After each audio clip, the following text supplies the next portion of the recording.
He is. He's a good guy. So are you. So. You're right. And the other two, I think we're okay whatever happens.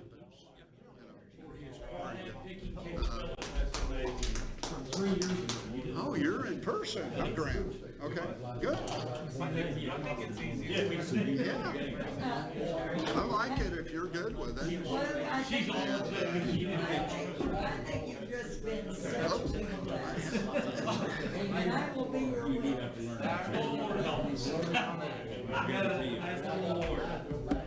got an award. Lively story. I saw you do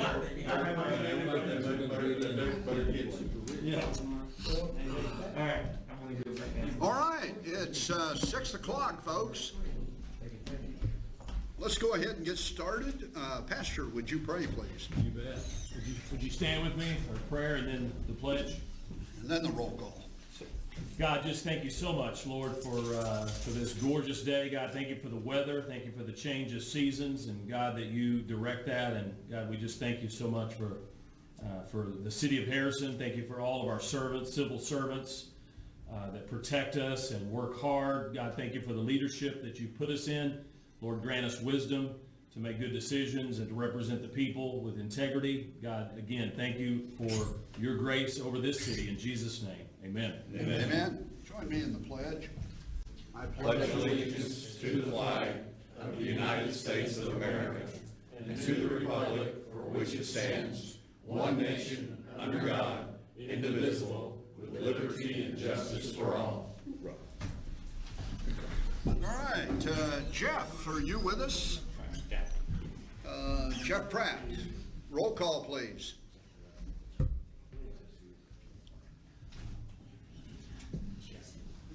Chris Ann. Present. Mary Jean Krieger. Present. Mitch Magnus. Present. Linda DeWall.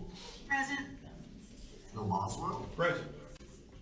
Eve Kirkpatrick. Present. Joel Williams. Present. Wayne Combs. Present. You have a quorum.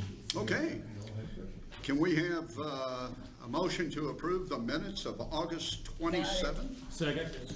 Mary Jean and Wayne. Okay, all in favor?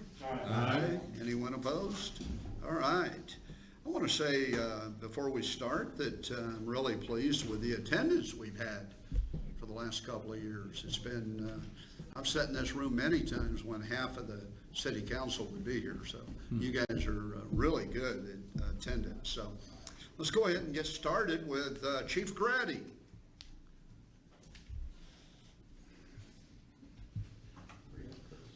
Chief Grady.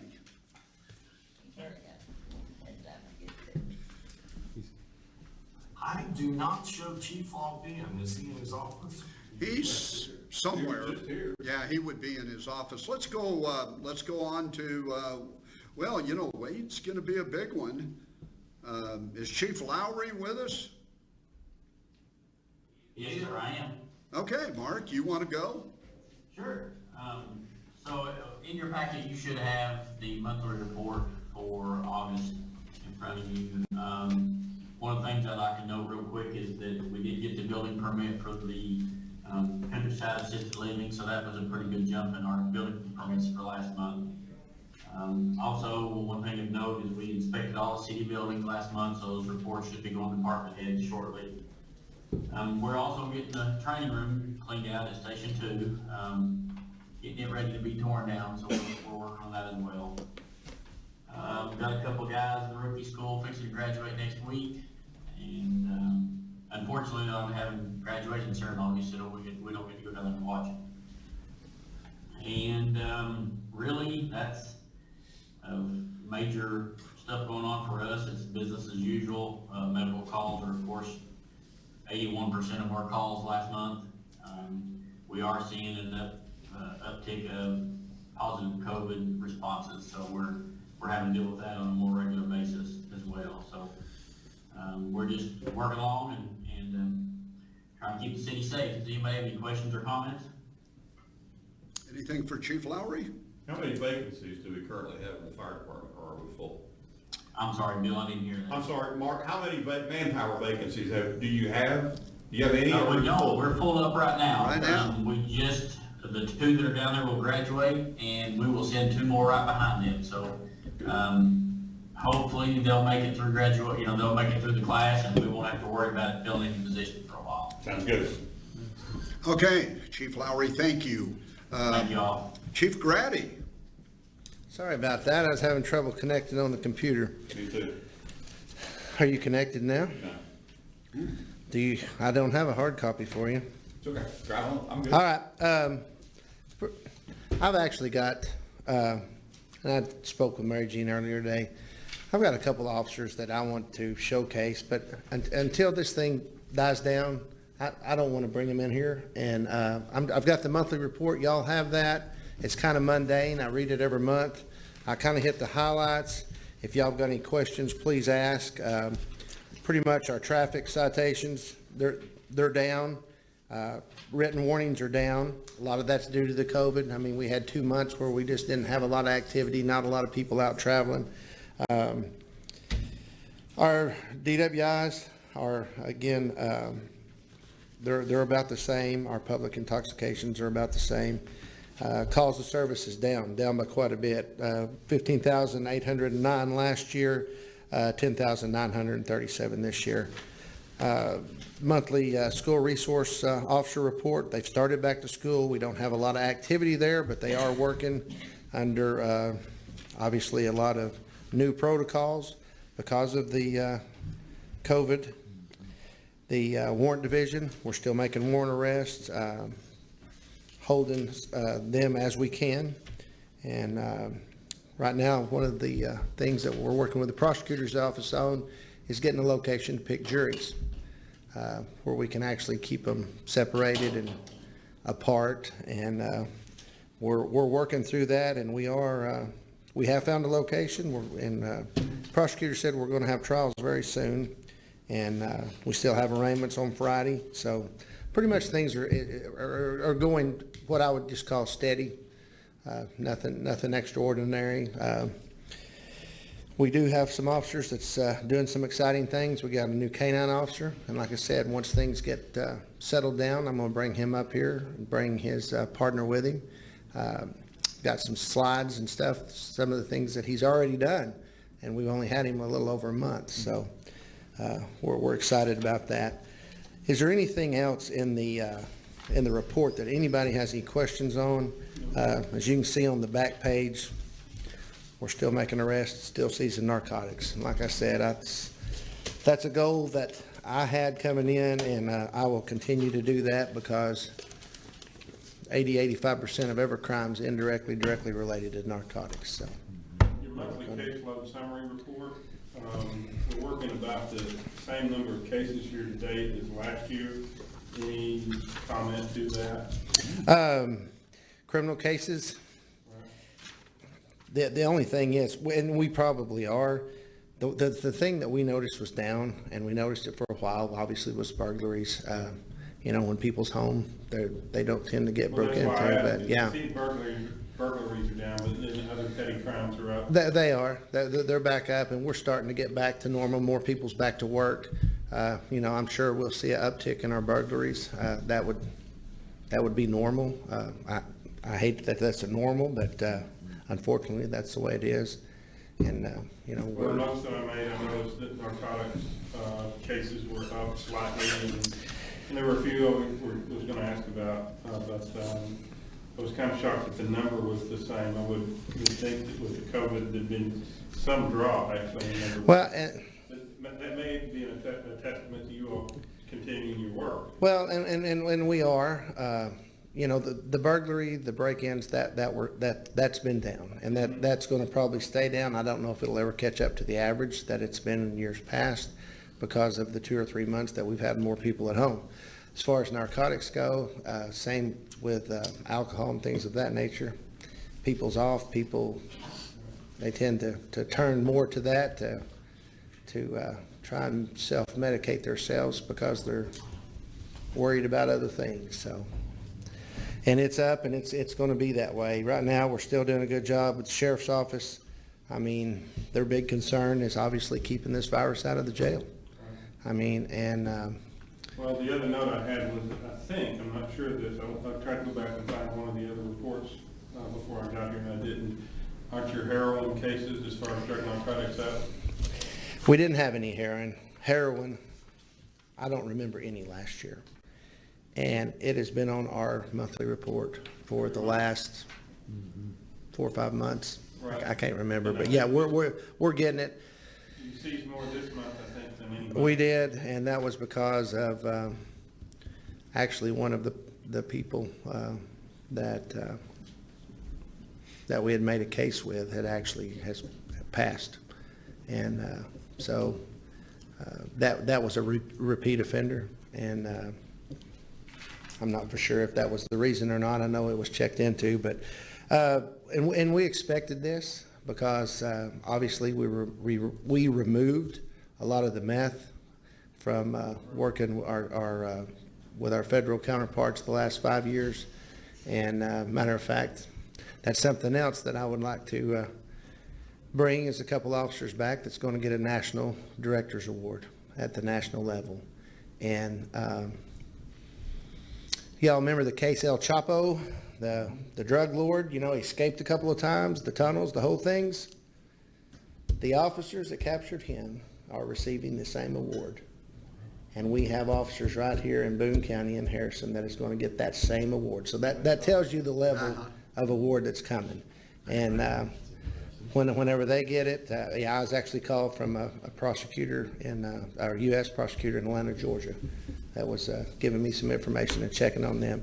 And then that's just it. I want to bring these folks up and show them to you. I just, under these circumstances, I don't want to have to bring more people into something that we don't need right now. Maybe this stuff will start going down in a few months and we can get back to normal. So, any other questions? Well, I'll just say, I'm not going to vote to defund the police in Harrison. Well, we appreciate that. We appreciate that, and we're going to continue to do our due diligence to make sure we keep peace around here. So that's what we'll do. Thank y'all. Thank you, Chief. Let's go to Wade.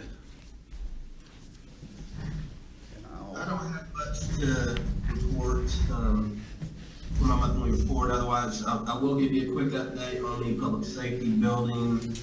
We expect Davis Construction to be mobilizing equipment on site next week, so hopefully we'll start seeing quite a bit more activity out there as far as dirt work and starting to get things ready to demo a portion of fire station number 2.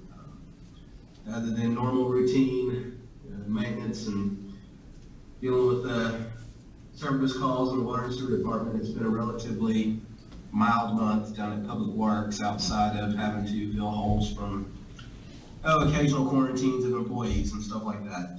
Otherwise, I'd be more than happy to answer any questions.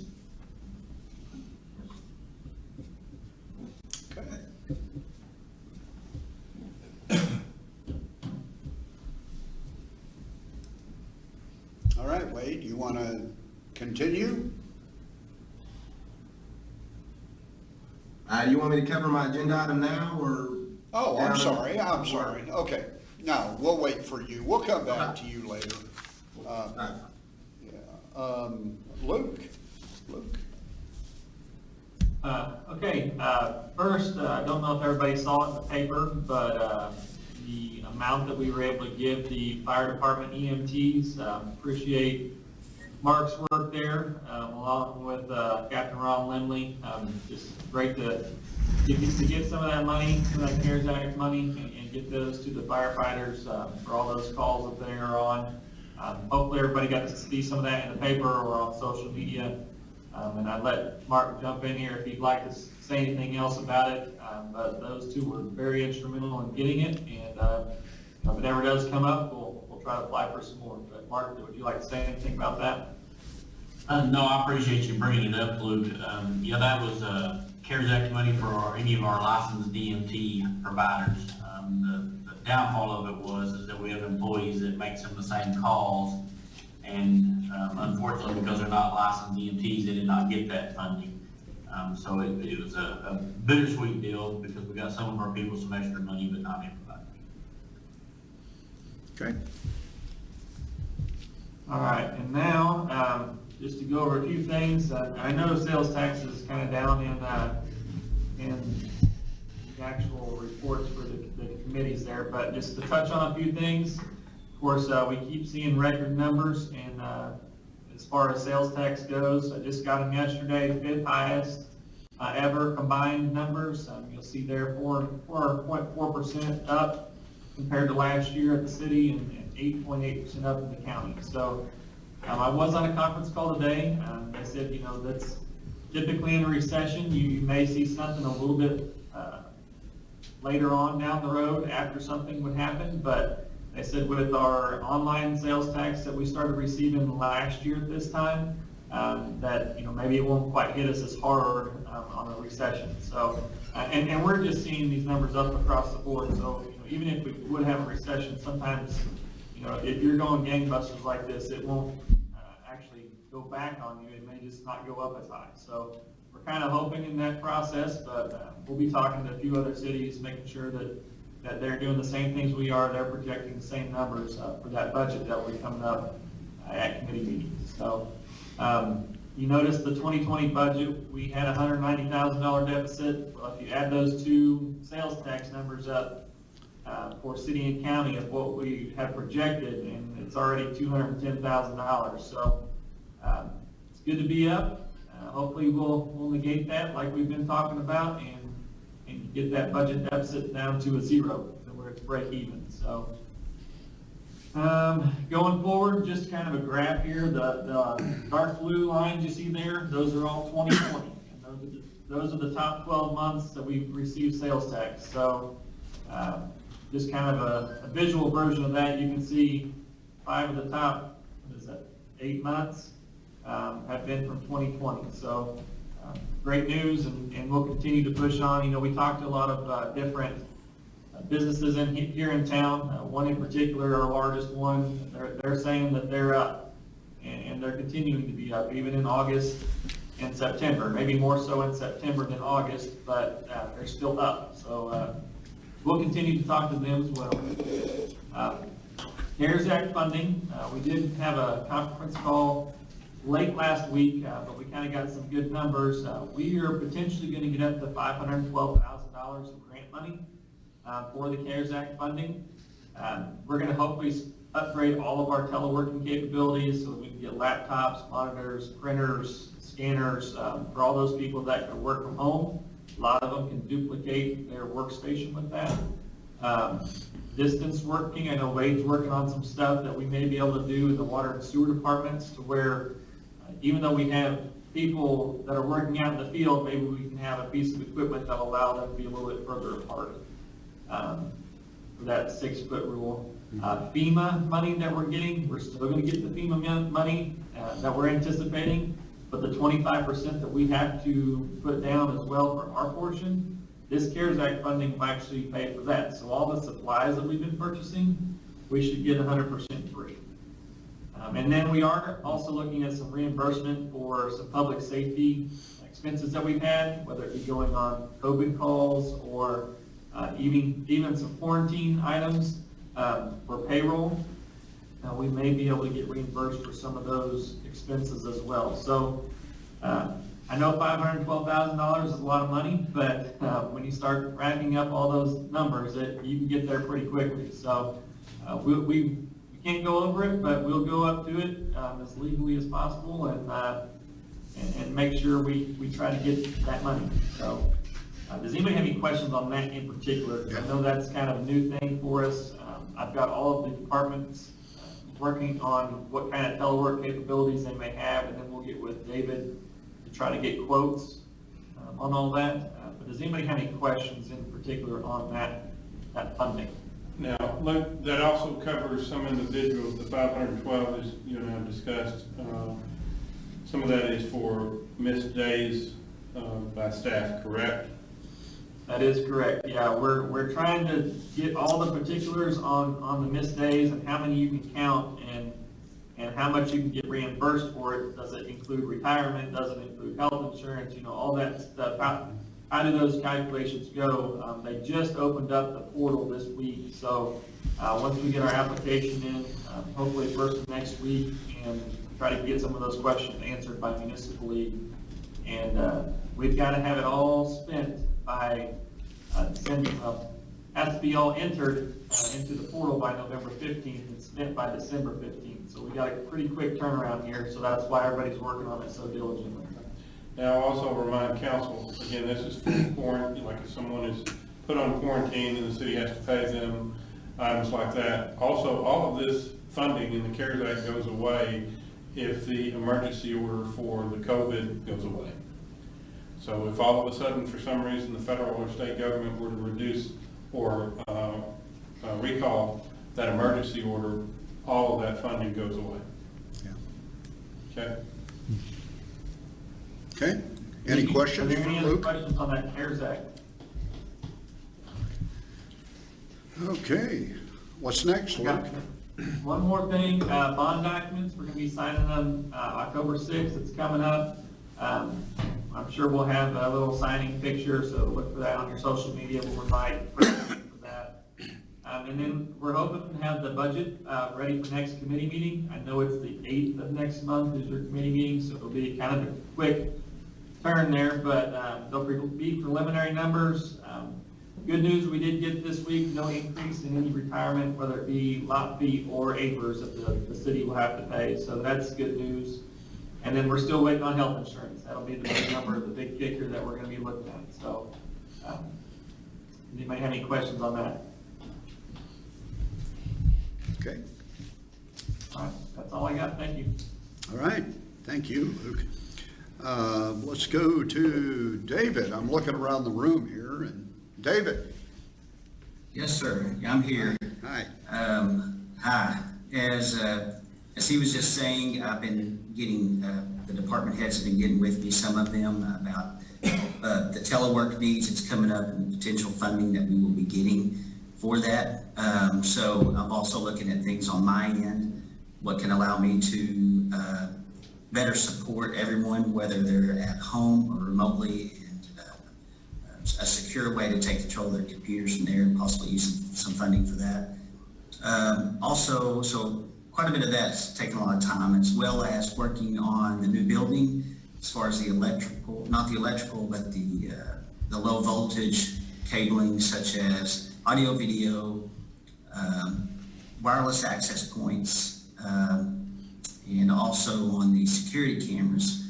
We've had numerous conversations as groups, as well as with vendors, potential vendors that we are using, about getting some accuracy as much as possible before the project is started. So that's been taking quite a bit of my time, but the normal day-to-day operations, I know there's some software that's been installed, the new software for the inspections and inspectors that we installed this week on the server. There's going to be some more training on that. And then day-to-day operations and just technical support for our users. But and a few projects coming up that I might discuss more later when I have some more information on that I can share. So, does anyone have any questions for me? Okay, all right, David, thank you. Thank you. Chuck?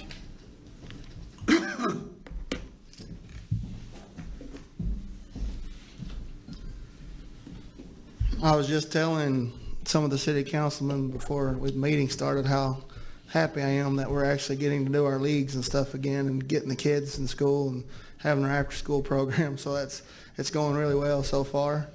Like I said, we opened the pool up again for after school this year to try to recruit some more kids. But, with COVID, our numbers were down, but the 35 kids we have are loving it. So I just wanted to talk about that. That's a really exciting deal for them. Every day when they get out of school, they get to go swim for a little bit longer. We got one more week that we're keeping it open, so the pool will be officially closed the 1st of October. Great news, we broke ground on the bathroom at the Wonder Willow on the side of the park. We're still hoping to hit that deadline of November 1st, but I've talked to Jeremy. If we've got it extended a couple more weeks, if we get bad weather, we'll be able to do that, he thinks, pretty easily with the pandemic. So hopefully that's completed by November. So it's going great right now. Like I said, we should be pouring the concrete either tomorrow or Monday for the base. So we're pretty excited about that. Also, I'm here, we did not, I know we tried, I think we tried really hard, but we did not get everything complete with the ordinance and the bylaws for parks coming under the city. We're trying to do our due diligence, so this is not something that keeps coming up that we have to change the ordinance on. We want to get it right the first time. I think everybody's on board. Just a couple of things we talked to Grant about last week. We're having another meeting on Monday to try to complete everything and get it to you so we can have that passed through on committee to council in October. If you have any questions about anything else, I mean, like I said, we've got pretty much all of our leagues going right now. And hope, knock on wood, everything goes smooth. But as far as the ordinance, we are working really, really hard. I think they're getting tired of meeting on Mondays, but we're going to do it until we get it complete. So, any questions? Okay, All right. Thank you all very much. thank you, Chuck. Okay, is Shonda with us? Maybe? No. Okay, she's not here, so we're gonna jump down to committees. Bill, before we get into there, did Jeff explain to you a little bit about what you got there? Well, honestly, it doesn't make any difference because the system is not letting me log on. So Oh, okay, good. I can't see anything. All right, great, no problem. Jeff did great. We're all fine. But what I would suggest, Mr. Mayor, is if it's all right with council, there is a resolution in regard to the budget adjustment, and I would say let's go ahead and do that when Mr. Magnus takes care of his finance committee and do it all in one shot. Keep it all related there. Other than that, the rest of it's fine. Okay. We'll walk our way through. Okay, we've got something we want to talk about a little later on too, that we'd like your input on that, of course, but I'm glad you're offline right now. Yeah, that's the same problem. Yeah, there's virtually I have to tell you, we had dog defecation on there. And you know, Jeff was gonna run back and take it off, and Grant and I both said, let's leave it on. Bill's gotta see this. Yeah, just like it. So it was kind of a joke, but. We're good. We're good. All right, let's go, let's see, where are we, Joel? Not tonight. All right, Mitch. Okay, what we have is a limited number of items in finance. First is the August financials, and Luke, I don't believe we're close yet, are we? No, we're just getting the sales tax numbers yesterday. We Right. weren't able to quite finalize those, but we should, again, hopefully next week. I know next week will be busy for us, but we'll get financials put out there for you. Right, it's a little early for August, but Try to get that budget out there. to go back over the financials for July, we had a budgeted deficit of $296,000, and the current deficit of $159,000. So we're had quite a bit there. He's already given you the sales tax numbers. Budget, as he said, is coming up. And so the only other thing is Christmas lights, but we'll go ahead first, if you don't mind, because I don't think it should take any discussion, is the resolution per Mr. Boswell's request that we look at adjusting the 2019 budget to actuals. And again, what is occurring here, every year, this is a housekeeping function. We adjust our budget to match what the actuals were. We voted on this back in, it was either April or May, but there's no record of it in the minutes. So from an official standpoint, we need to do that at this time. So I would make a motion that we adjust our 2019 budget to match our 2019 actual numbers. Okay, we have a motion and a second. Any discussion? Roll call, Jeff? Who was the second, please? It would have been Bill.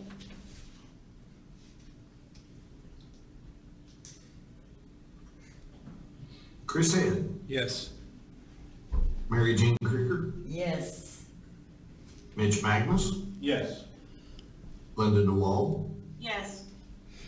Bill Boswell, Yes. Keith Kirkpatrick, Yes.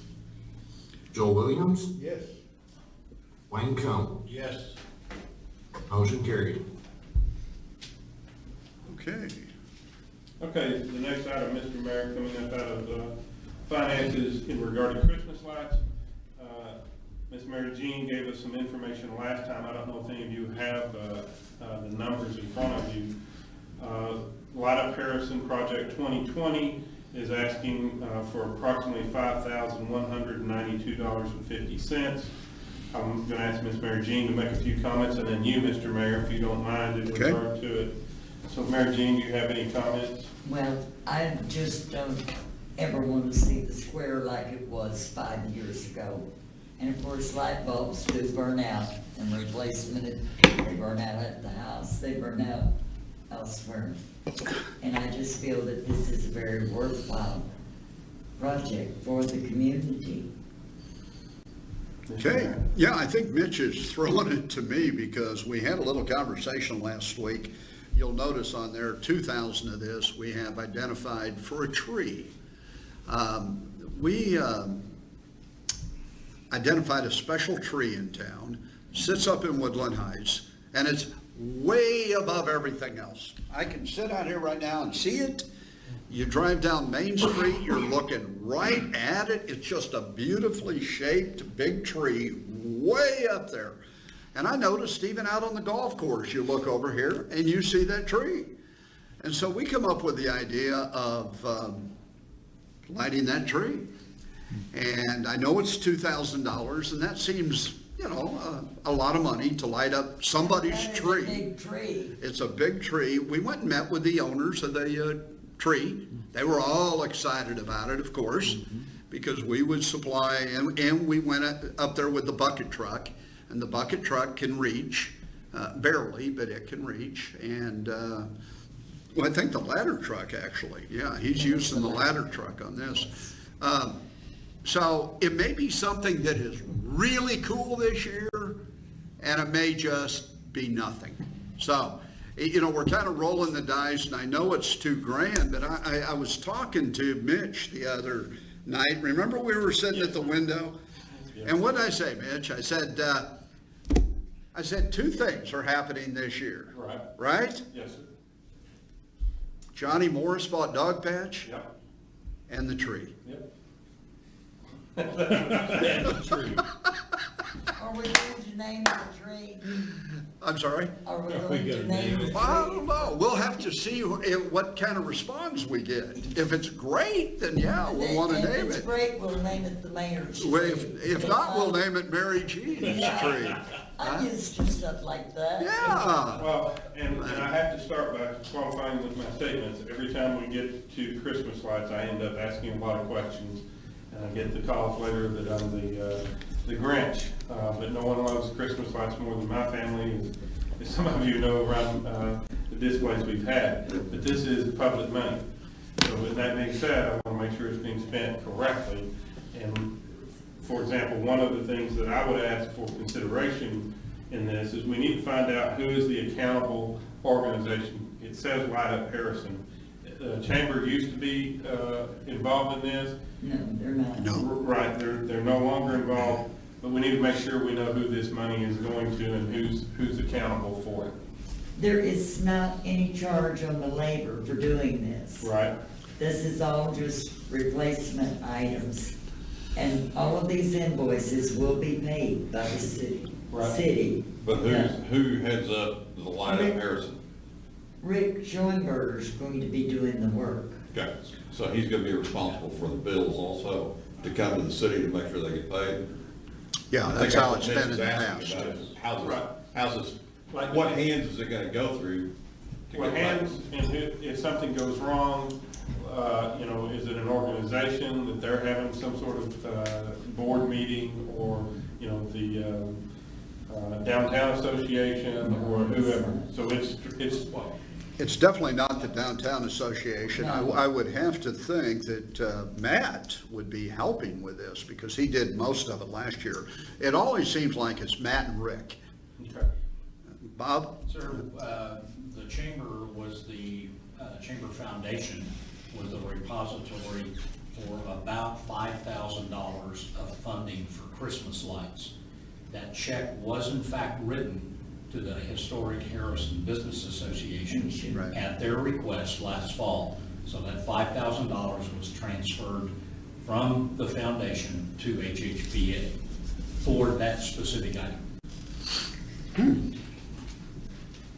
Was that money, was that city money, Bob? No, sir, No. it was private funds Okay. donated. We have It was donated. No, but the point is the HHBA is the recipient of Christmas Lights Fund. And I understand Rick does not represent the HHBA. No, he Yeah, does he does not. not. Have we thought about, with a $2,000 bill that's not that unreasonable, have we thought about possibly soliciting 4 or 5 key businesses in our community that would foot that? We haven't, I don't believe. I'm Have just- you? I I'm know just you were at asking the what it says. meeting. I really feel that our businesses have been hard hit this year. And I think that this, since it does unify our city, that the city should be I think the only good thing I can say about that too is it's been 10 grand the last few years. Yeah. So it went down to 5 and, But this is and this is just maintenance on like, about approximately half of it. So we got $5,000 for maintenance, $2,000 more for the no, trailer. no, Total amount- 3 and 2, Total amount is $5,192. 3 and 2. So 2,187 of that is literally the new tree, the Johnny Morris tree. And There you go. the other $3,005 is for the lights and repair and maintenance. Yeah. It's $3,005. And the equipment to install it. Right, the equipment to install. Someone made the comment on Facebook Live that this will be great for community morale. Yeah. Oh, just now? Yeah. Well, I'll be darned. Tell them thank you. That's what I was thinking. I mean, we got to do a little something here if we can. Well, there's not that much we can do with Yeah, I know. distancing and the mask. I know. It's gonna So get 20. at least we can be pretty. Well, again, from my standpoint, always spending public money, I want to make sure that everybody knows where all the details involved in it and where this money goes and how it's spent and what it's for. None of this money goes directly to Rick Showing. No, I'm not saying it does. I know, but I just wanted the public to know that because all the invoices, And I will say, I've stopped and told Rick, I really appreciate you putting in this kind of effort for our community. it is. But there again, somebody has to stand up and say, okay, where's the money and what's it doing? So, Bob has a comment. Yeah. Could, sort of that $5,000 that was given to HHBA was specifically designated for Christmas lights and Christmas lighting that have been collected from the public. Yeah, Bob, I'm not sure about that. I know a little bit about it, and the little bit I know was it went back to HHBA and not necessarily for Christmas lights. I don't recall that being used. That was specifically, sir, Yeah, was for in writing. I think only Emily or somebody could answer us that question. My only thought is that there's $5,000 designated, given specifically for that function. That was last year that you gave them that money back. It was actually in January of this year. It was a request made in November, December. The check was written and transferred in January of this year. Yes, ma'am. Well, that seems like it was about 5 years ago, but that's kind of this year. 2020 seems like, 5 years. My only thought is that there's money there designated that citizens gave specifically for that I would think might be able to be used in this case. Yeah, I'll follow up with Emily and try to understand, because right now I think it might have been a little different than what you explained.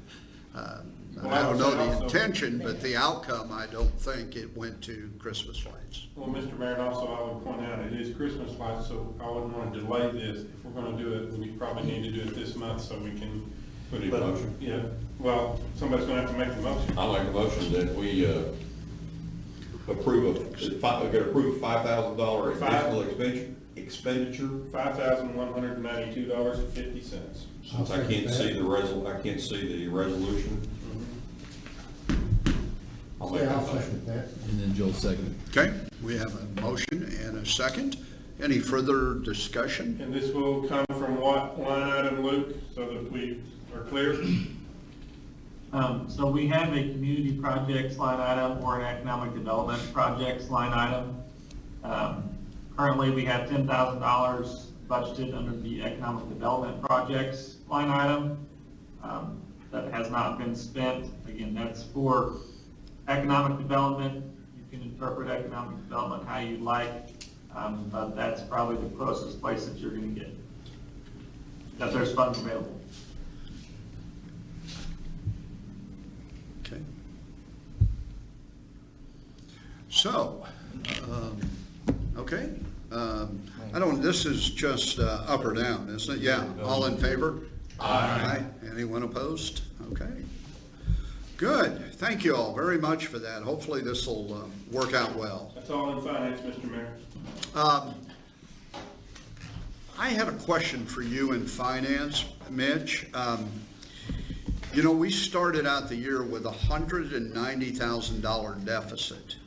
And I recall past years, it seems like we always have a deficit budget. Right.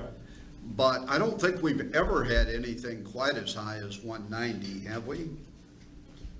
Going back, I think there was one that was budgeted deficit in around 260, I believe. Really? Okay. I believe one time that there was that much. Because sometimes it may be hard to make up 190. It looks like we're going to do that this year. But The year that we had the 260, I think, and again, I'm going to have to, with all the numbers I see, I think we came up 75,000 short that year. So we didn't recover.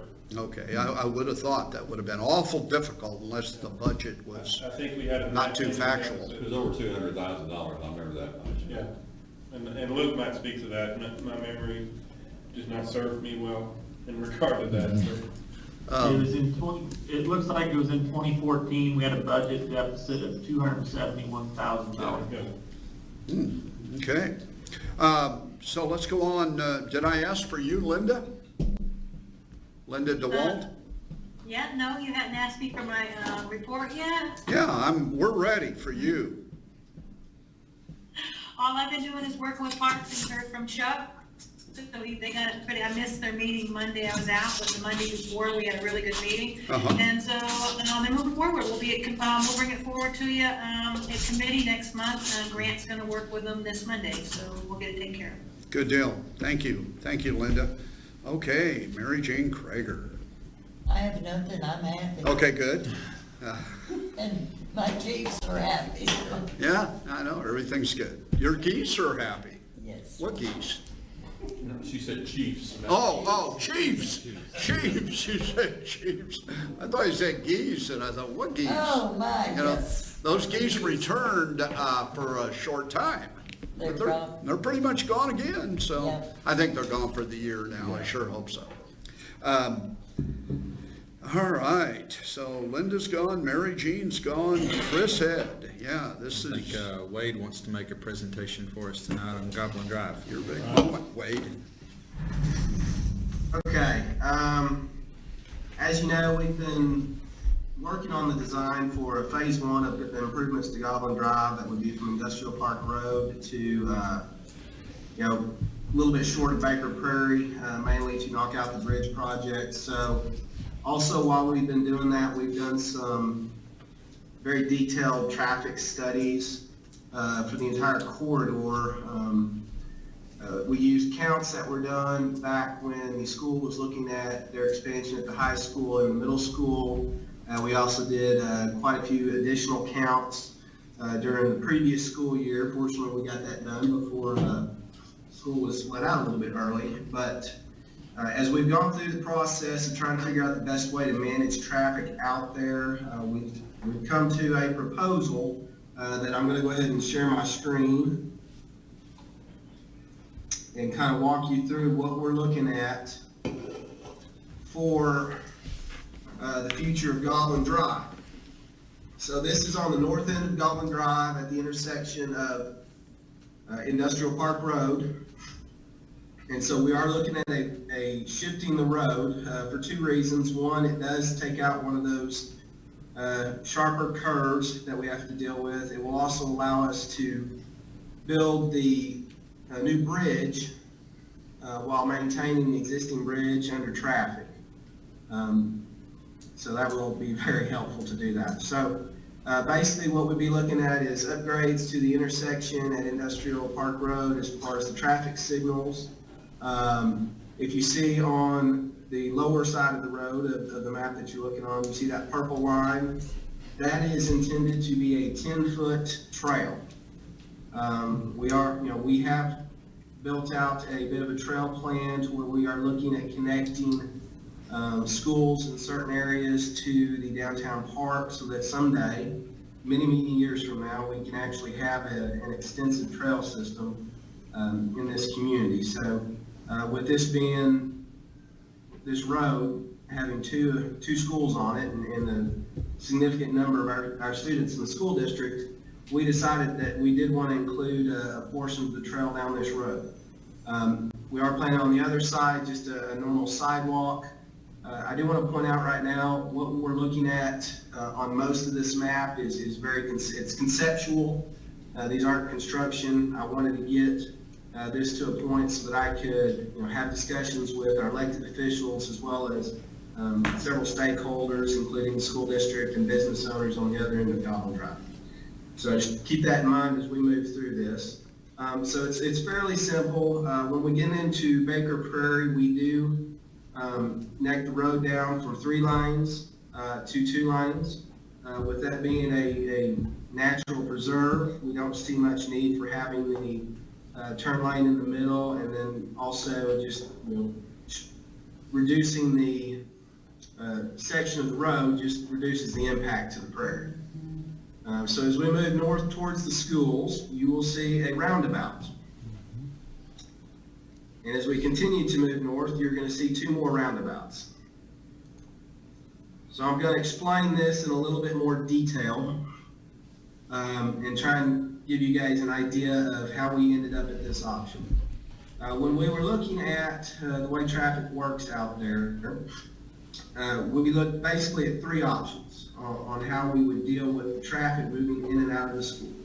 Option 1 would be what we call stop control at the drives and Burles Way. So that would basically be the same as what we have right now, where we would have an improved section of Goblin Drive. Probably under that condition, it would be a 3-lane road with a 2-way turn lane in the middle, and then Goblin Drive would have free flow traffic. All the Burles Way and the drives to the schools would be stop control like they are right now, and we would continue to have officers out there every morning and every evening. Second option that we looked at that was to signalize intersections along Goblin Drive. Interestingly enough, as we went through the process, none of those drives nor Burles Way meet the NUTCD warrants that would allow us to put intersections at those drives, or not intersections, to put traffic signals at those drives or intersections. I won't get into too much detail, but you do what's called a warrant analysis everywhere you're considering a traffic signal, and there's several different warrants that you can meet to justify one. I was very surprised when we didn't meet any of them on this project. So we kind of had to move on from that particular option. And so the third option was to take a look at roundabouts. All of the traffic modeling, the traffic study, everything that we've taken a look at indicates that this is the best option in order to maintain traffic flow through this area during the peak times, which are in the morning at the start of school and in the evenings at the end of school. We did, we included the way that the school district has developed their traffic pattern within the campuses. We did look at a few different options to see if there's any way that we could optimize that. They've got that down pretty good on how they circulate traffic on their campus, on both of those campuses. So we targeted the way we do this to work with what they're doing. So you would have a single lane roundabout at Burles Way. You have a single lane roundabout at we call it drive number 3 for the high school. And then you would have another single lane roundabout, which if you look on the lower left, you've got an extra lane here. This is what we call a right lane slip. So that right lane movement actually does not have to enter the roundabout in order to turn right off of Goblin Drive onto this high school drive.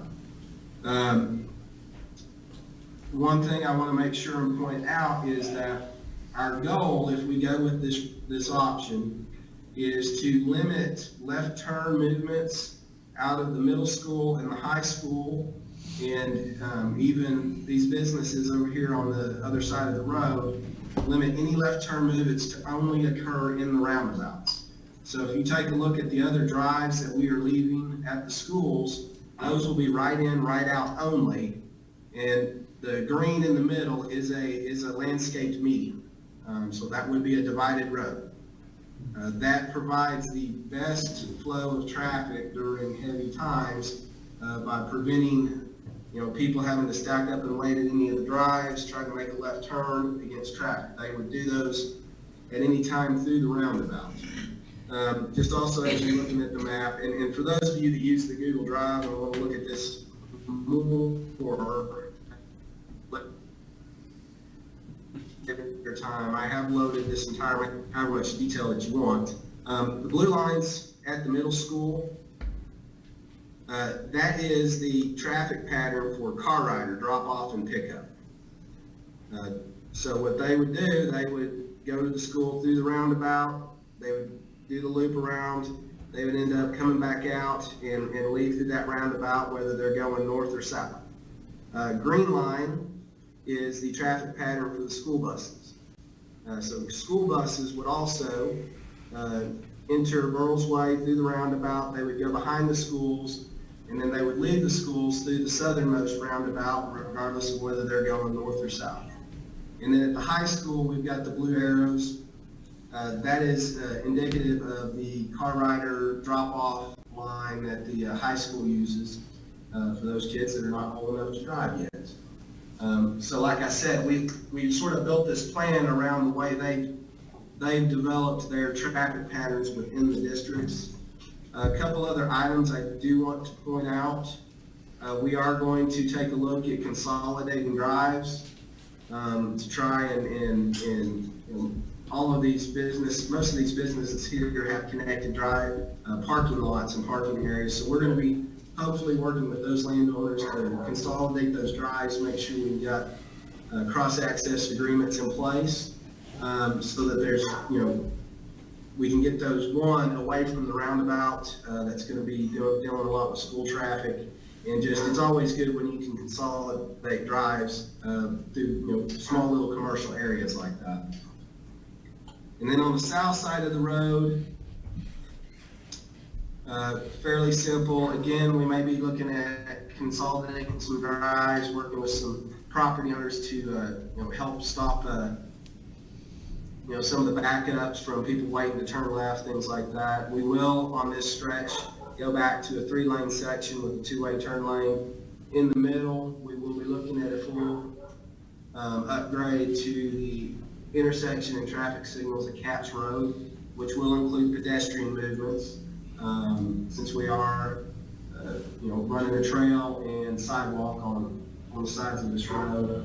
And just a quick update on the Capps Road sidewalk project. We're pretty close to coming to some agreements with the DOT on on what this sidewalk, what we can do, adjacent to this road, because Caps Road is a state highway, so we are having to work with them and get their permission.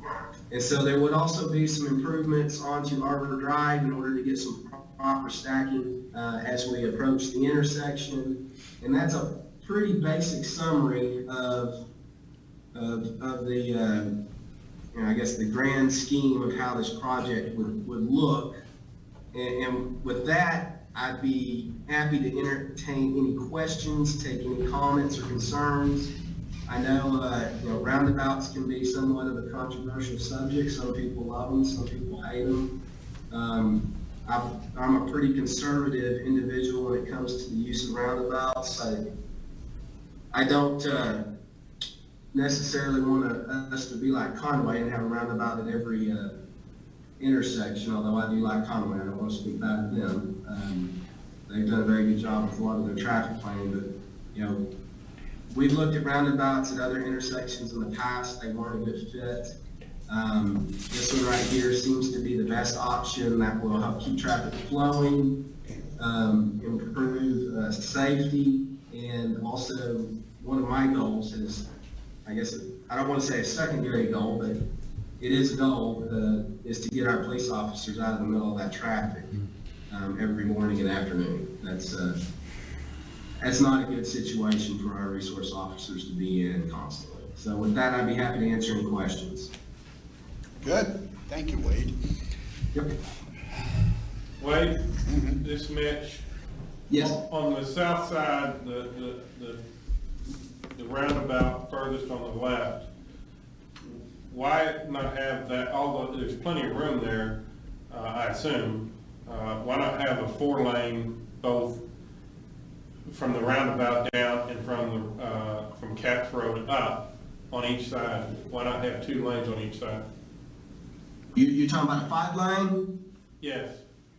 I mean, I don't understand the purpose of, well, the turn lane obviously at the light, but, you don't really have too much left turn traffic in there, I don't think. So let me make sure I understand. You're asking why not do a 4-lane with just 2 lanes in each direction, or a 5-lane with 2 lanes in a new lane? Either one, but there's a lot of traffic that is held up at the light that wants to go right and can't because there's so many turning left.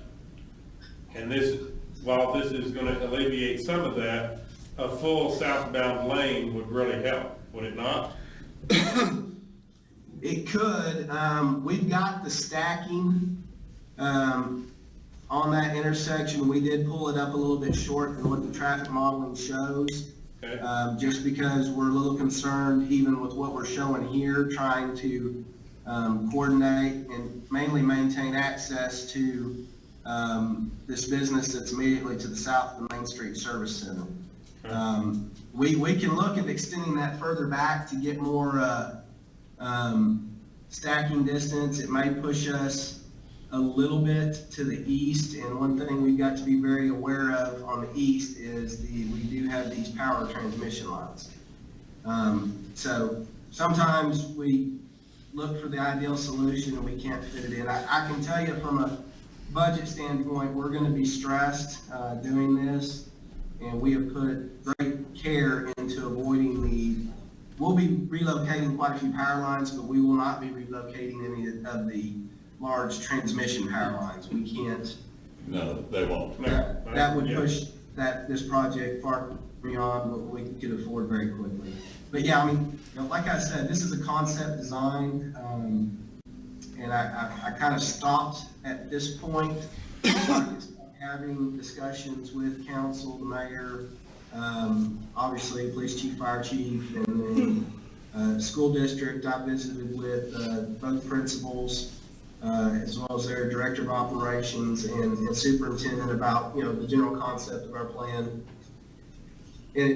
So, my goal is if the general idea of what we're looking at doing here is acceptable to council, my next step will be to start coordinating with the property owners as well as the Baker Prairie people. I'll need to, before we go really any further with any type of serious design, I don't want to make an investment and start to put together construction plans and run into any, significant roadblocks, because it is a lot of changes out there on that road compared to what we're used to right now, and it's just a different concept than we're used to in this community, unless we travel other places quite often.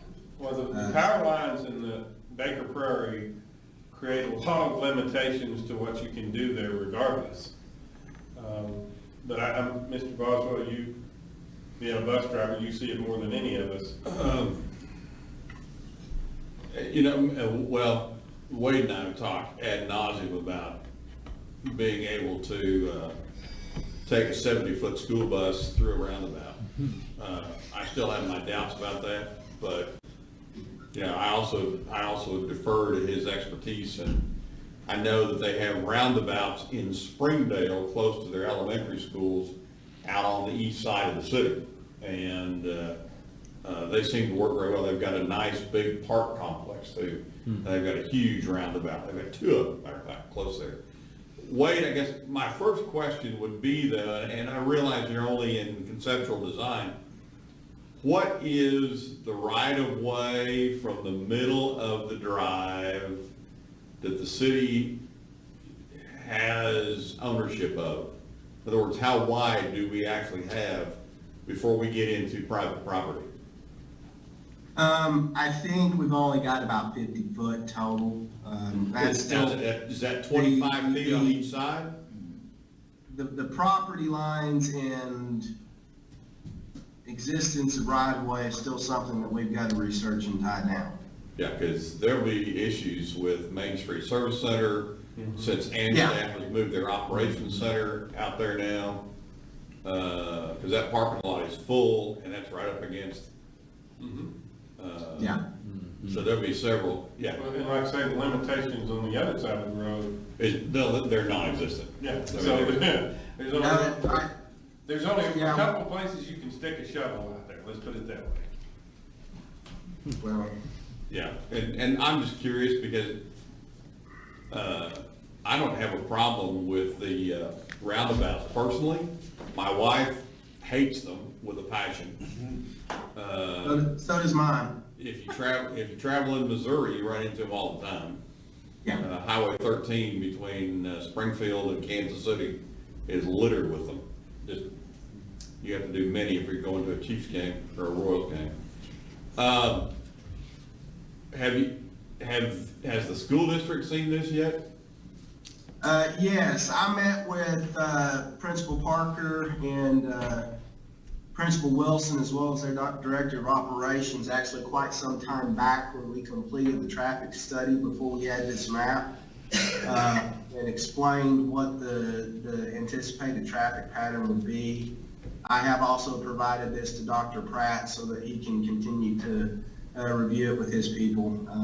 I don't know how much they've done. I've not received any negative feedback. They seem to, when I met with the principals, they seem to understand the concept and they didn't object to it.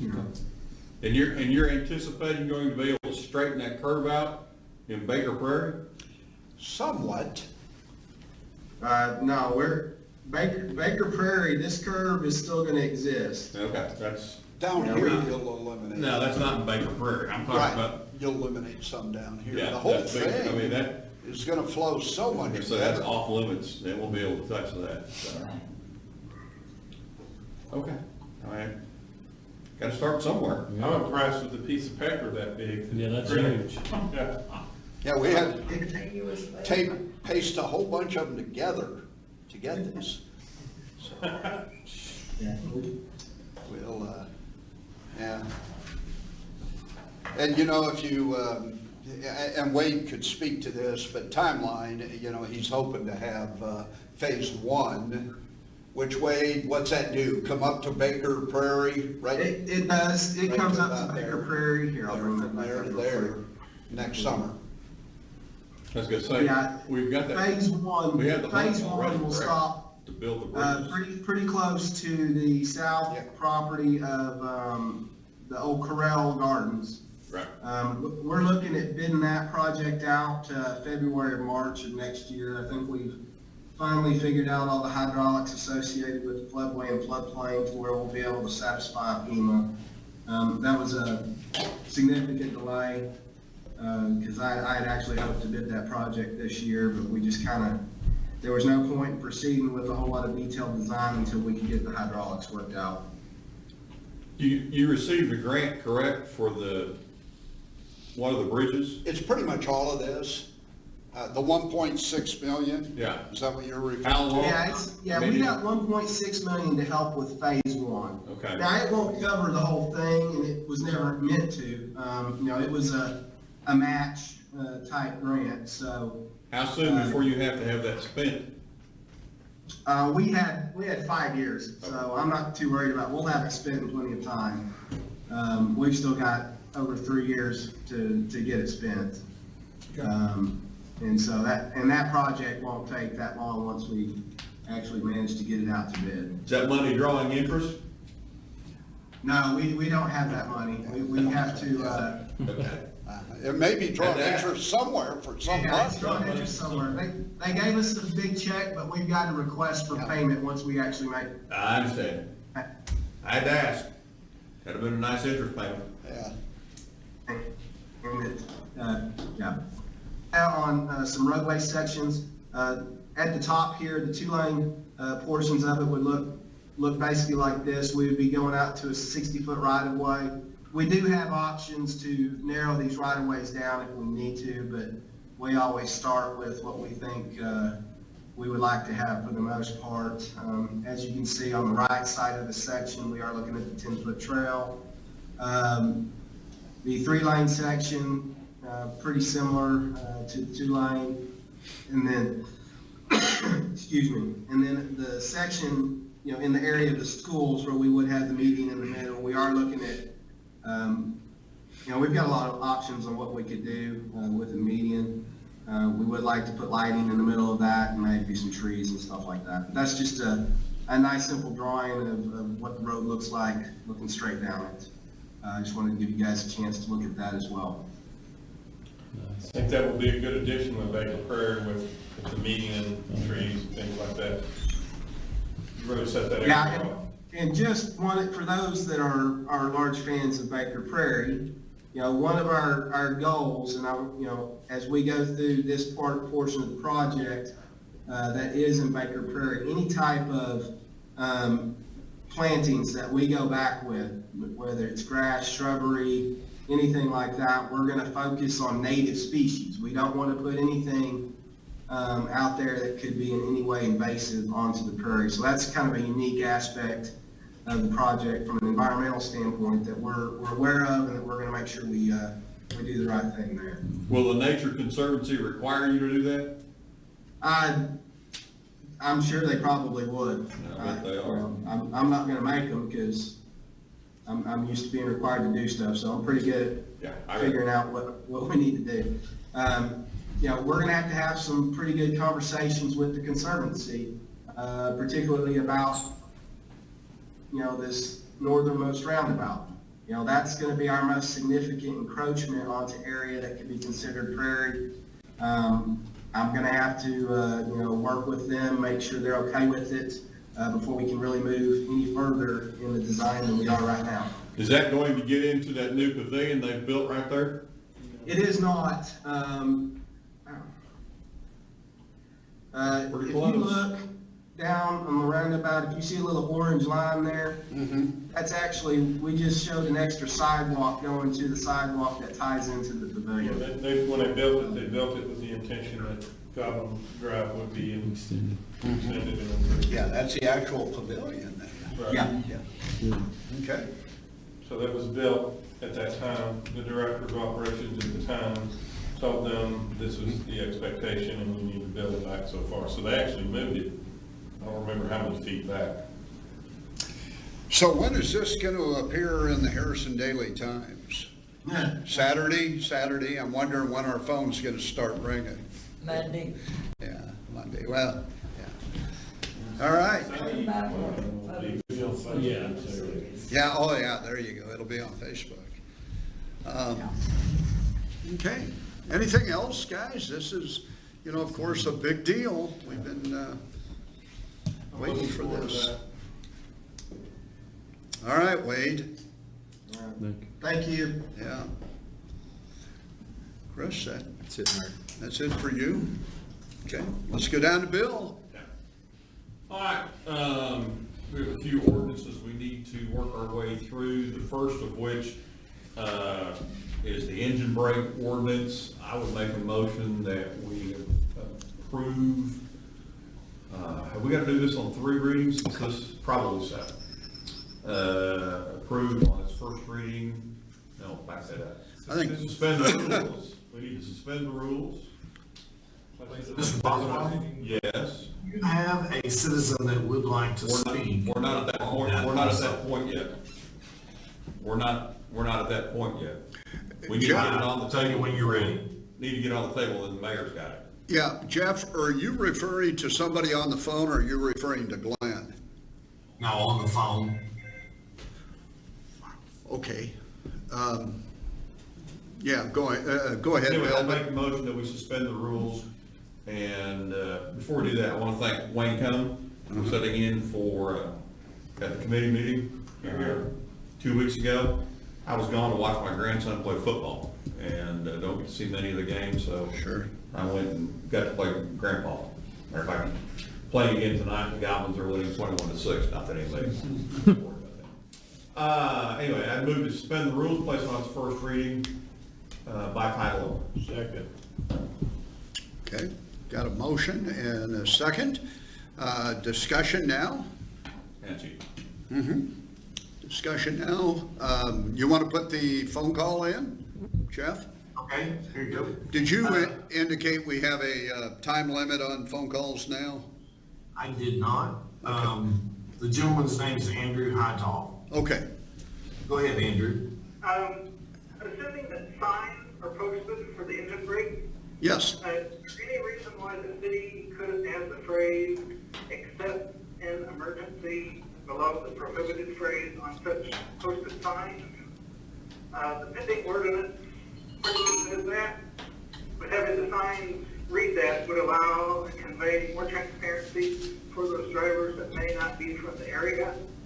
The last thing I would want to see is a driver take a sign that just says engine braking prohibited too literally and not use the engine brake when it may be necessary in an emergency.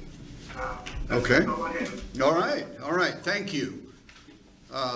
We also have, I believe, somebody in the audience that wants to speak to, did you want to speak to it, Glenn, or were you wanting to speak to the 3 readings? To the 3 readings, I just, you know, this has went on for many months, this, about all year.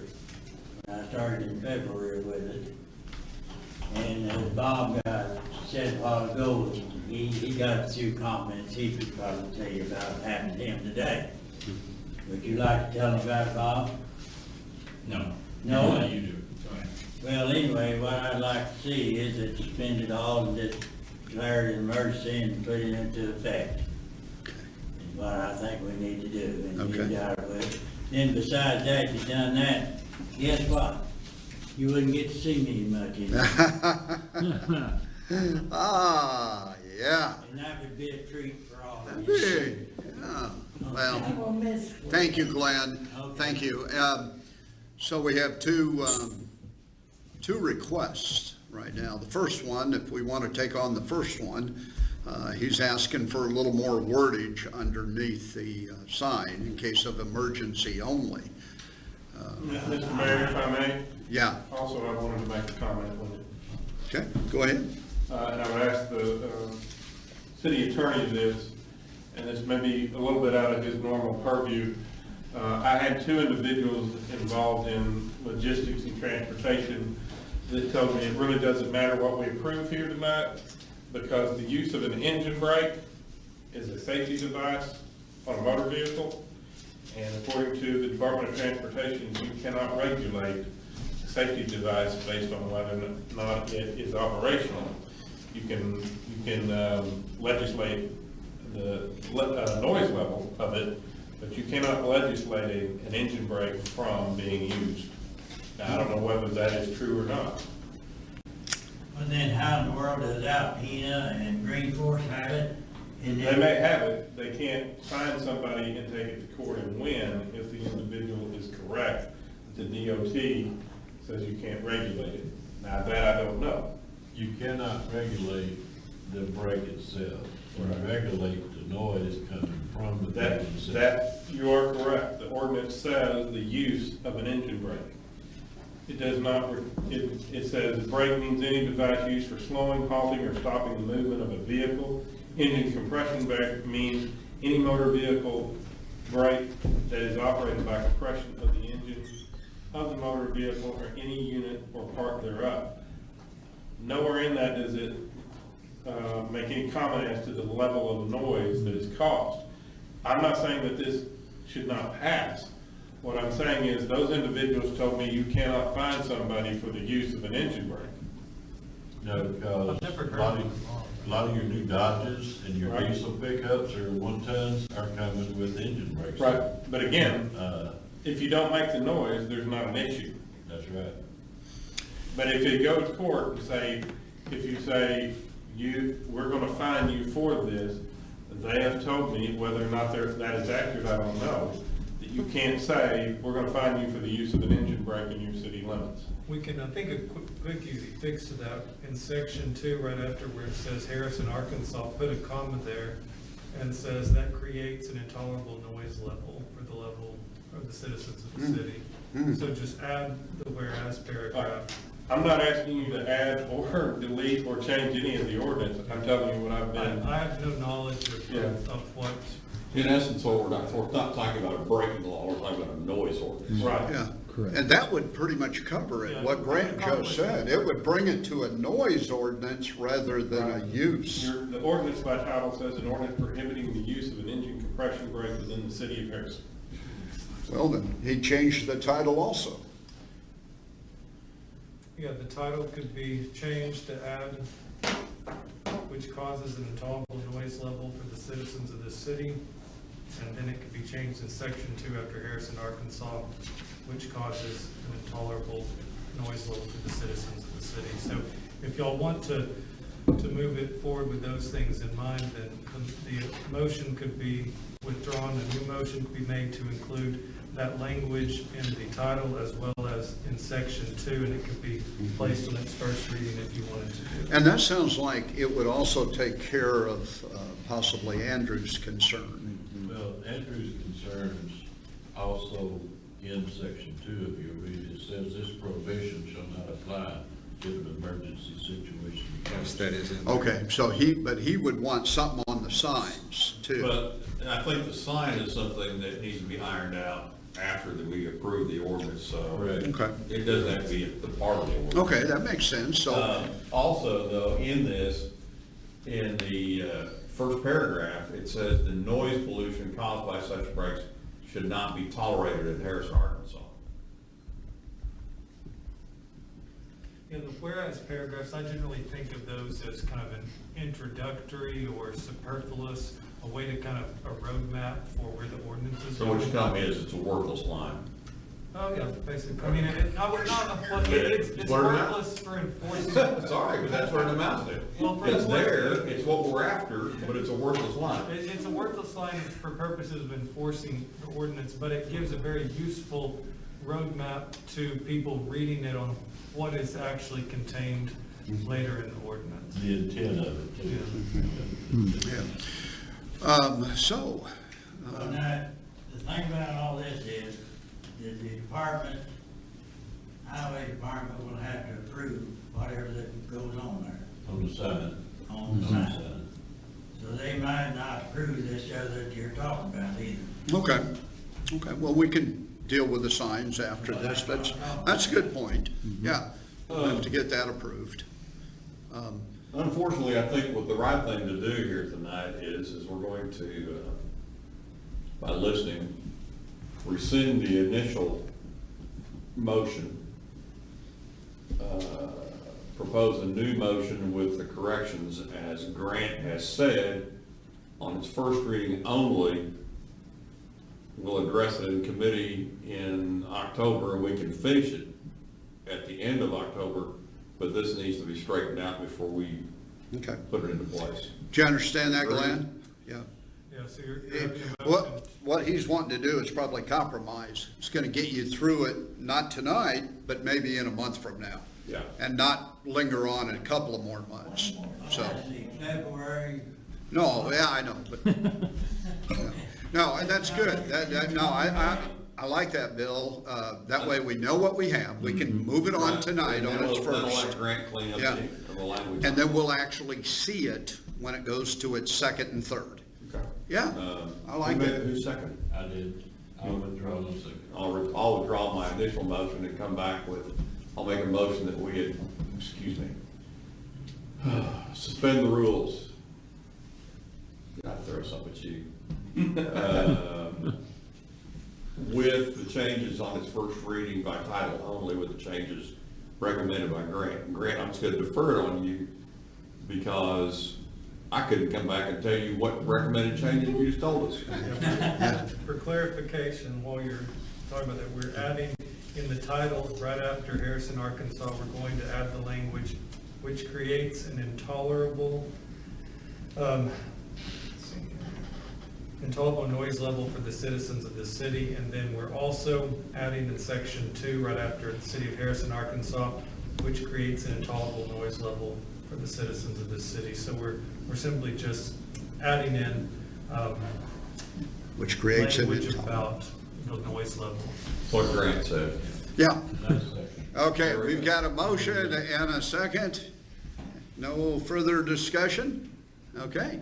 Roll call, please, Jeff. Mary Jean Krieger, Yes. Mitch Magnus, Yes. Linda DeWall, Yes. Bill Boswell, Yes. Keith Kirkpatrick, Yes. Joel Williams, Yes. Wayne Combs, Yes. Chris Head. Yes. Okay, Motion carries. okay, good deal. Grant you to read that? Yep, I need to. An ordinance prohibiting the use of engine compression brakes within the city of Harrison, Arkansas, which create an intolerable noise level for the citizens of this city. Bravo. Okay, Bravo. okay. Glenn, we're gonna get there, buddy. All right. You ready for the next item? Yes, sir. The next item is the third and final reading for the business license and a motion to adopt. And I would make the motion that we suspend the rules, place it on its third and final reading by title only, and a motion to adopt. We'll wait until after the.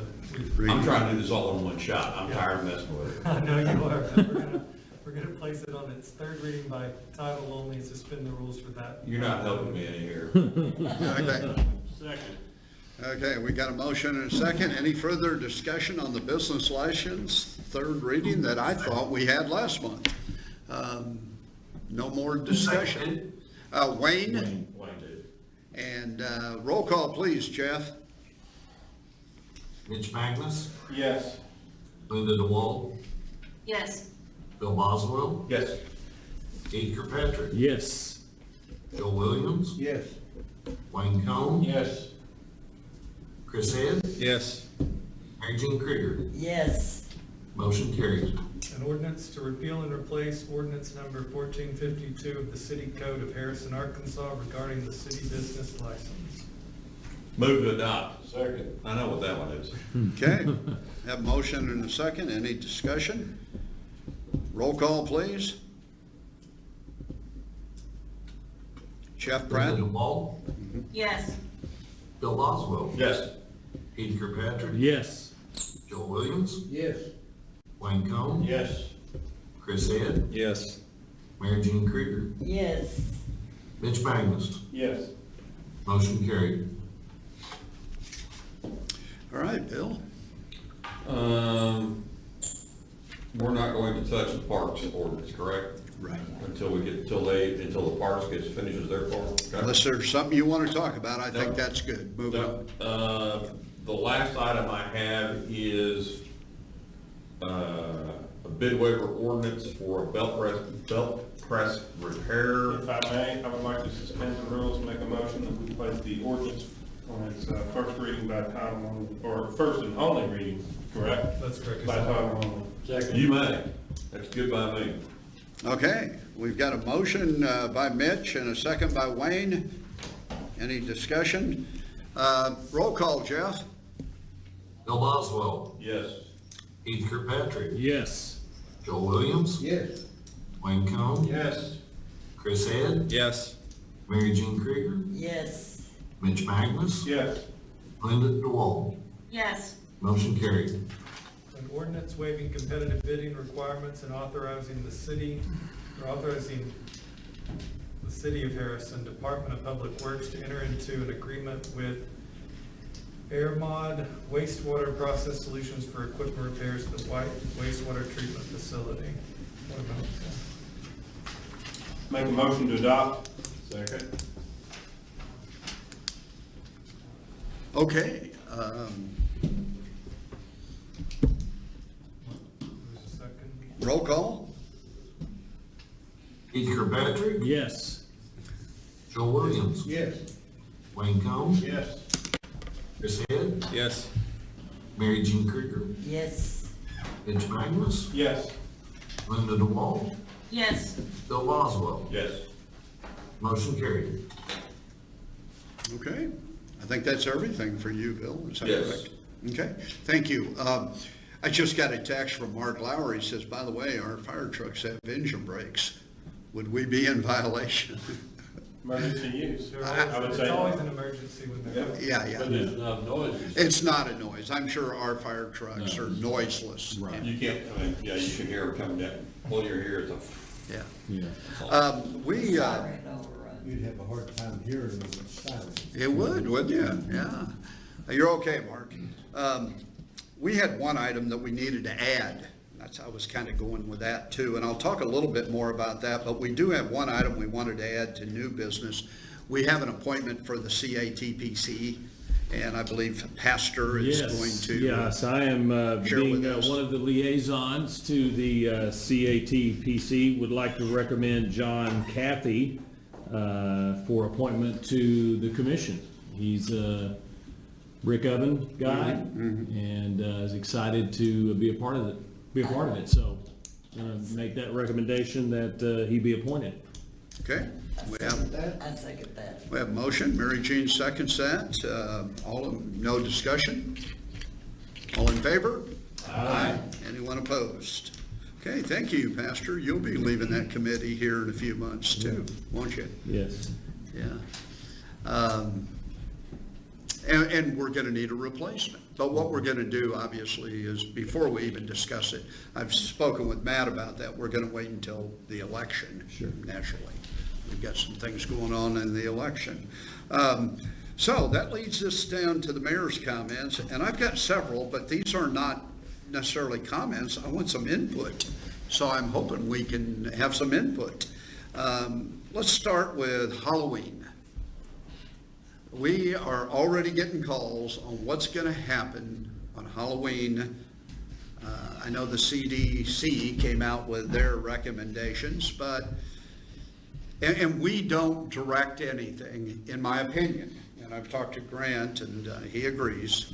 But what are we going to say when they call and say, are we having Halloween this year? We do know, I think the square is off. But, we're talking about neighborhoods, and I got a feeling the kids are going to come. They're going to come. I think the kids are going to come anyway. They're going to come. So do we want to make a recommendation to the people, or just? I think we keep our freedom. Freedom is just going to be what's, if you want to. That is the decision for the parents to Yes, make. absolutely. Yeah. And I kind of agree with that. Go ahead, Linda. I would suggest that we do, since data does show that wearing a mask does cut down on the spread of the virus, that we suggest that they do wear a mask. But that also interferes when they put another mask on. They'll have ones, or most of them do, so. And I think You're absolutely right. Incorporate them both together. What a perfect holiday to wear a mask. wait till Santa Claus gets here, Linda. But I really feel that that is a parent's decision to make. But I can see encouraging wearing a mask. And only they- Absolutely. We're role models and setting examples, and so I feel like we should, when they call to ask, they'll be looking for some leadership. So data shows that wearing a mask cuts down on the spread, so that should be our answer. We highly recommend or suggest wearing a mask. Chris, are you getting any Facebook comments? Not on that. On Halloween? I would have thought we'd have something to No, click not on yet. Halloween. So we want to tell them that Chris Head recommends we wear masks. Yeah, wear two, I'm so kidding, they, Chris. wear two so they can smother faster. Okay, Linda, appreciate your comment. Can we not suggest a social distance Halloween where people leave candy in a bowl somewhere where somebody can pick it up and they stay 6 feet away? How many kids do you get at your house? A gazillion. Me too. A gazillion. And the first zillion would take it all. The best one I've seen, that works at my house, Uh-huh. take a piece of PVC pipe, run it right down the railing on my front steps. Oh, And I sit at the top, Oh. kids come to the bottom, drop the candy in the PVC pipe, comes right down to them, they go on. now that is cool. neat idea. Now, we all don't live on a cliff like you do. You know? So, I mean, of course, I've got that 6 foot, or big porch that's 6 to 8 feet high across the front of my house. And I've got those 2 big rails going down. I think we're just gonna go get a piece of PVC pipe, set it up there. I'm just gonna drop it down, just, they come by, stops the bottom, I can just reach in and pick them up. That's pretty cool. And that's not my idea. That was somebody else that I had seen on Facebook, matter of fact, and that's what they were suggesting for an idea on how to maintain social distancing, from the people that were going to hand out candy. And I'm like Chris, it doesn't make any difference. It's always been up to parents. They've got to escort their kids, they got to have flashlights. I don't have street lights on my street, so it's a little bit dangerous when it gets really dark. And they do a great job. The parents have always done a great job down in the neighborhood. And in the past 3 years, I have noticed that there are more parents out accompanying the kids instead of letting big brother take, or big sister take them. Okay. The parents are with them. We need to get back. But they want treats too. As far as recommendations from the city, we need to recommend that the ones that are gonna give candy, do the old adage of turn your porch light on. Yes. And ask them to only go to those houses. Yes. Yes, I do. Turn your Yes, porch agreed. around. Yeah. All right, I think we'll see how Christine handles all this. She can take care of it. She can. I Basically, know. it's left up to the individual. I agree. Yeah. Okay, next, let's, Christmas. Are we gonna have a Christmas parade? Does anyone know who, CEB does that. CVB, okay. I tried to call Matt earlier and he's out of touch, but we don't. November 30th is the date that they're looking at, but we haven't finalized anything. Okay, so you think we probably are gonna have one? Well, if it is, it's gonna be November 30th, but we haven't Okay. got anything finalized. Okay, so- okay. Monday after Thanksgiving. Yes, the But Monday it- after Thanksgiving. I am correct in saying we're not having Halloween on the square? That's HHBA, isn't it? That's HHBA's, Right. that's their baby. Really? I thought that was Matt Bell. Well, Is it Matt? I think it is Matt. I really do. I don't know. no, We didn't discuss it this morning. I think it's HHBA. I think it may still be up in the air. It used to be the Downtown Business Association, but now it's, Wow. Okay. Well, we'll figure that out. Yeah. I'd like to, if anybody's watching on Facebook, they might want to, I don't want to confuse them with that, but it was my understanding that they weren't going to do it, but that came through Matt, so I'll have to check on that. Yeah, I'll have to check. I think as far as the Christmas parade is concerned, I think the city should have their recommended guidance on how people are gonna stand on the route, because Christmas parade, they get 10 deep, shoulder to shoulder, and that's not what we want to do, so. Who did I hear from just tonight? I don't know if you guys noticed, my memory isn't as good as Chris's, but they thought about extending the parade no, this came from Mayor Rick. I called my favorite mayor down in Batesville, and he said what they're going to do is extend the length, and that way people can distance themselves. So that might be something we recommend. Okay, so now we're through Halloween and Christmas. Jeff Pratt, I don't know if you want to take this, or Christine, Bill, and everyone else. We talked about having an agenda out to you, definitely on Friday afternoons. However, it would be preliminary. It wouldn't be 100%. It would probably be 90%. And the reason we would like to do this is because we have staff meetings on Tuesday mornings. And it seems like we're always coming up with one item at the staff meeting that's not on the agenda. So that way we would be able to feed you everything we got, and then maybe it would change slightly, maybe it wouldn't after Tuesday, and then we would shoot that to you. I don't know what you think, but it seems like lately we've been requesting things being added, and I think we could eliminate most all those if we could go that route. Jeff Pratt, what do you think? Yes, I spoke with Bill a little bit earlier and suggested it. Okay. And then also we discussed maybe doing a little bit better job of, on that Friday, going ahead and trying to upload all the docs and making sure the supporting docs are on the Google Drive as well. Do you want my input for what it's worth? Sure. Sure. We want to. I can't speak for the rest of the council members, but it's beyond frustrating to me because I hate coming to a meeting and not having received anything or that shows up on the agenda to at least be able to sit down and read and review. Whether we act on it or not doesn't make any difference, because uninformed is not the reason we're here. Right. So I'm okay with that proposal of an initial on Friday and a final draft on Tuesday. But I'm not okay with city council meeting on Thursday and still getting stuff dropped in the box at 4:30 in the afternoon. I'm not okay with that at all. It needs to be in that box by no later than Tuesday when the agenda comes out. Right. Because there is no way, and I can speak for the rest of them that work as well, that if it drops at 4:30, we're not gonna see it. And coming here to sit down and somebody starts asking questions, bad. Well, and a lot of times, the engine brake ordinance is a good example of that. The reason we need 3 readings, when somebody brings me what they did tonight, I have no way, they brought that to me at, 2 o'clock this afternoon.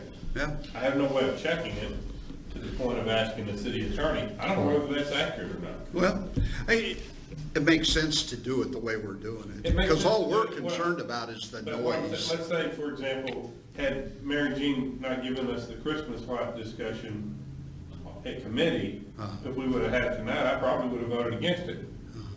Right. I don't know. Right. But you had it at committee. Yeah. Good job, Mary Jean. So, and I understand, Bill, and hopefully, Jeff Pratt, would you be able to eliminate any of those last minute things? Yeah, we can sure work on it. That's correct. And I mean, by agree with Bill. Tuesday. We need to try to get it as soon as we can, but sometimes it might mean we're better off to just put it off to the next meeting because some of the drafts and things aren't getting done until the last minute. Right. But don't put it on the agenda either. Right. Because I don't want to pick up the agenda and start looking at the agenda, start looking in the file. What am I reading? What am I going to deal with? What's coming out of my committee? What's the others going to look with? And then all of a sudden, it's not there. Or you get 3 different drafts of ordinances, too. That's frustrating as well. Yeah, that would be The prime tough. example was this evening as I sat down and all I had in the file tonight was what Wade was going to do in regards to the presentation for the roundabouts and Goblin Drive. There was nothing else in that file. Nothing. I've got a suggestion. Maybe anything added after the preliminary drop is subject to council approval to take it up. And that's the way it has been. That's the way it has been. But by Tuesday would give us that opportunity to finalize it. I mean, after a certain point. Yeah, I mean, you're gonna get 90% of it Friday night, and then Tuesday, if there's something else, you know, it's just these doggone meetings, these staff meetings, something always comes up, and it's usually minor, but, Either that or move. okay, well, if you guys are okay with that, let's give that a try. We've tried different things, and I think we're. I'm okay with it. Trust Yeah, me, if it doesn't good. work, I'll let you know. Absolutely, that's what we'll do. Try it. If it doesn't work. That won't be a problem. I had dog patch written down here, and I'm not sure why, but that's, what a They great said thing. Johnny Morris spoke. What a great thing. Did you see, did you guys see any of the golf tournament? A little bit. I'm telling you, this, you gotta realize, the Golf Channel is all over the world, not just the United States, all over the world, but all over the United States. And when those four people are gonna play, people are gonna watch. They might have recorded it and watched it. And it's also gonna be ran after Christmas. Again, people are seeing the beauty of the Ozarks by the way Johnny Morris has presented it with these golf courses. And let me tell you, being a golfer, a little bit of a golfer, people are going to come here from all over the country to play these golf courses. And then when Johnny opens down here, he's going to bus them on down to see the, Newton County, Arkansas. So I'm telling you, down the road, folks, I don't know how long it'll be, but I think we are just going to explode with goodness. You know what? These type of customers that are going to come through are going to be, wow, so good for economic development. I don't know what Bob had to do to get Johnny to buy that thing, but I've been working on it. I sure appreciate it, I'll tell you. So that, and then the last comment, we'll talk about COVID just for a minute, because you all know, you saw the paper today, and I was really glad to see that on the front page of the paper. COVID cases on the increase. And they are, with the exception of a couple of bad days this week, the state has been doing really well. But Boone County, oh my gosh, we have just exploded, folks. And we've got 10 deaths now. And the mask thing is still not out there. I don't know what it is. It's much better than it was. But I was in Walmart the other day, and I was really disappointed with what I saw. And some businesses still not participating. It's frustrating when people are dying and you're seeing this. So, that's my message. And I noticed Vince had a message right under it. Vince says that, we got to wear masks, and I agree with Vince 100%. And speaking of that, wasn't that nice to see the partnership that they're going to do between Cox? That looks like nothing but a win for Harrison and Boone County. Nothing. So I hope that's the way it goes. But right now, they're going to spend a lot of money. They're going to employ 30 people, Cox is, out there. They're going to open us up to a lot more specialists. I don't know if they're going to be down here or come down here on a regular basis or live here, but they're going to be in the building out there. It's going to be wonderful, and Cox will not be involved in the hospital. It's just going to be this facility north of town.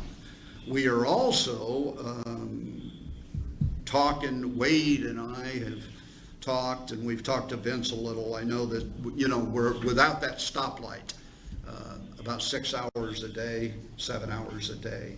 And a lot of people on the north end of town really depend on that stoplight, and they have that blocked off now because of the COVID testing that they're doing during the day. And we're going to look and see if there's something else we can do to allow, elderly people, when they get out on the highway, they want to go through that stoplight.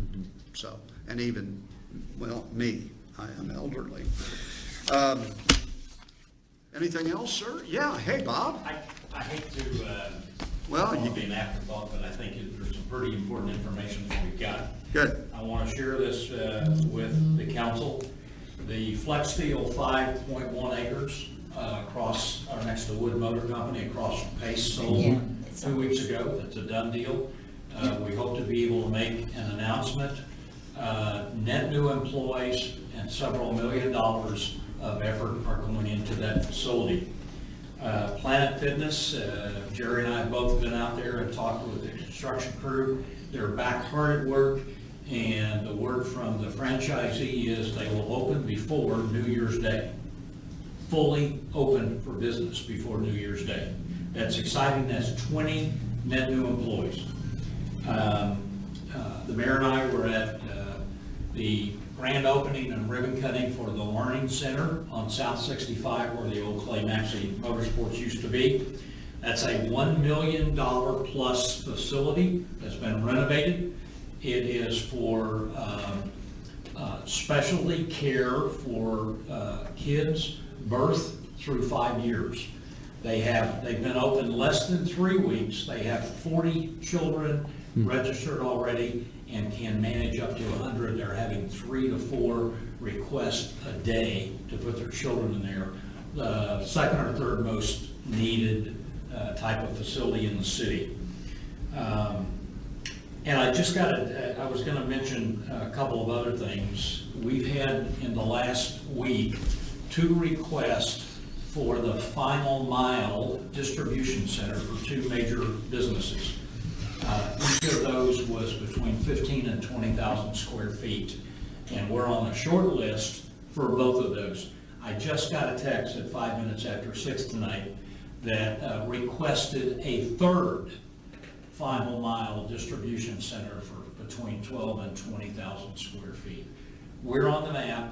We're getting requests. Now we have to provide the data and the information. So this is brand new as of this evening from Chicago, the same investment firm that is doing one of the other 2 net new jobs. And as the mayor said, with the Cox movement down to the medical facility, that's a net new minimum 30 employees. And that's a combination net new, meaning they'll be employed here, and over the course of time, they will live here and reside here. So this is really great news for what we're doing. Yeah, I want to tell you folks, that learning center we saw today just blew me away. This is affordable, more affordable than I think most, and they've got to be subsidized in some way. It is based on income. It is participation and registration. Terrific. When you see what these people do, it's just way beyond a daycare.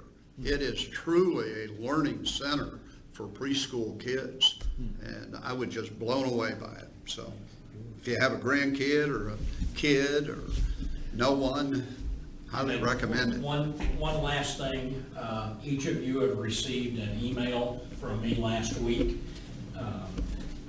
asking you to hold the date of October the 7th at 2 p.m.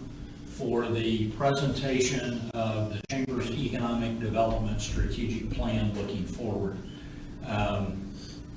This is a year-long effort, several thousands of dollars investment, thankfully to the International Economic Development Council that funded this for the Chamber, but this should be the single most exciting thing that we've been able to do within the last 5 years. It looks forward, October 7th, 2 p.m., City Council, you're urged to be there. This is about your community.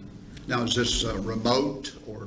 No, this will be at the in-person JPH? JPH Center, okay. 2 p.m. Yes. Yeah. Okay. All right. Anything else? Dean, do you want to say anything? No. Okay. I'm listening. What do you think? I think let's go home. Okay. Motion to adjourn. Okay. All right, guys. Thank you all very much. Appreciate you. If you please.